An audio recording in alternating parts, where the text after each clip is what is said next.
In today's video, I'm going to show you how to apply for a CapCut Template Creator account.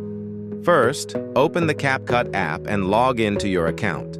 If you don't have an account yet, simply create one using your email or social media. After logging in, open CapCut and go to the Me option at the bottom of the screen. From here, tap on the bell icon at the top right corner. Now you may see a notification to apply for the Template Creator program. If you don't see this notification or email on your account, don't worry. Just watch the video linked in the description below to learn how you can get it and apply for the Template Creator program. Open this notification and fill in the required details. First, enter your email address in the email section. Now link your TikTok account from here.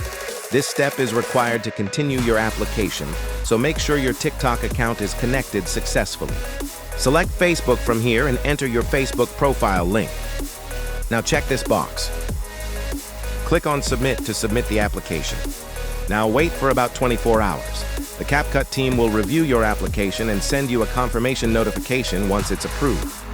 And that's it. That's how you can apply for the CapCut Template Creator program. If this video helped you, make sure to like the video, subscribe to the channel, and share it with your friends who love video editing. Thanks for watching.